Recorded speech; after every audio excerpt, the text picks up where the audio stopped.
మీరు మ్యారీడా మ్యామ్? లేదండి. ఎందుకు ఇంకా చేసుకోలేదు మీరు? చూస్తున్నారండి, మొన్నే స్టార్ట్ చేశారు ఇంట్లో. స్టార్ట్ చేశారా? మీరు లవ్ కానీ అలాంటివి ఏం చేయలేదు? ఎందుకు ఇప్పటివరకు మీకు ఇంత అందంగా ఉంటారు, ఎందుకు ప్రపోజల్స్ రాలేదు? ప్రపోజల్స్ వచ్చాయా? ఎందుకు ఒక్కటి ఓకే చేయలేదు? నాకు నచ్చలేదు. ఎందుకు నచ్చలేదు అంటే ఒక్కొక్కరు తీరు, నాకంటూ కొన్ని స్పెసిఫికేషన్స్ ఉంటాయి కదా, క్వాలిటీ. అమ్మాయిలకి ఎదవలే నచ్చుతారని టాపిక్ ఒకటి ఉంది. అవునండి, ఇంకా ఎదవరు నాకు ఎవరు నచ్చలేదు. అంటే రేపు మీరు పెళ్లి చేసుకోవాలి పుసుకుని అలా అనేసరి అంటే రేపు మేము పెళ్లి చేసుకున్నాం. అది నేను కూడా నమ్ముతాను యాక్చువల్లీ, అందుకే నేను ఓకే చెప్పాను.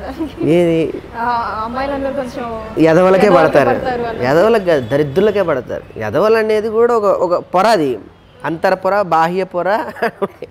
ఆ పొరలో ఇంకో డౌన్ ఒకటి ఉంటుంది. సో ఇంకా మీరు ఎవరిని ఓకే చేయలేదు. వెరీ నైస్, మంచి మంచి.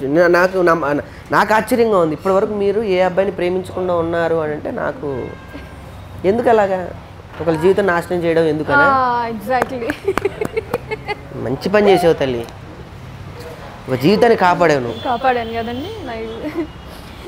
రాకేష్ గారు ఒకసారి, ఇది నా ఇంటర్వ్యూలో లేదు, మీ ఇంటర్వ్యూలో ఉంది. మీరే ప్రమోట్ చేస్తున్నారు, బాధ్యతను మీరు తీసుకున్నారు మీ భుజాల మీద. ఎలాంటి అబ్బాయి కావాలి మీకు చెప్పేస్తే మా జబర్దస్త్లో ఉన్నారేమో చూస్తా. మనం ఇంటర్వ్యూ అయిపోయిన తర్వాత నేను రాసిస్తానండి 2 పేజీలు. 2 పేజీలు కోరికలు ఉన్నాయా? ఓ అమ్మో, ఓకే ఓకే. అడిషనల్ కూడా తీసుకొని రాసి. మా అవినాష్ అంటే బిగ్ బాస్ నుంచి రాగానే మా అవినాష్ పెళ్లి చేసుకుందామని కోరిక. అక్కడ ఆల్రెడీ కొంచెం ఏదో హర్యానాకి కొంచెం క్లోజ్ అవుతున్నట్టుంది. అవునా? చూద్దాం. అవునా? ఈవెన్ హర్యానా కూడా నా ఫ్రెండే. అవునండి. సో ఇద్దరు ఫ్రెండ్స్ ఇప్పుడు బిగ్ బాస్ హౌస్లో ఉన్నారు. ఎవరి కాళ్ళు ప్రమోట్ చేసుకోండి. ఇది మన ఇంటర్వ్యూ కూడా కాదు, బిగ్ బాస్ ఈ ఇంటర్వ్యూలో అయిపోద్ది ఇది. So okay. సో రాకేష్ గారు, మీ అంటే నేటివ్ కావచ్చు, పుట్టి పెరగటం, స్టడీస్, ఒకసారి దీని గురించి. వరంగల్ అండి మాది. వరంగల్ అంటే వరంగల్లోనే, పక్కన చుట్టుపక్కల ఊరేం కాదు, వరంగల్లోనే శివనగర్.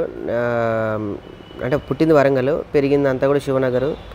నాది శ్రీవాణి విద్యా మందిర్ మట్టెవాడ, అక్కడ చదువుకున్నాను మొత్తం 10th క్లాస్ వరకు. తర్వాత వివేకానంద జూనియర్ కాలేజ్ కాశీబుగ్గ. దాని తర్వాత నా మిగతా డిగ్రీ అన్నీ కాకతీయ యూనివర్సిటీ. నా diploma in mimicry in Kakatiya university నాది.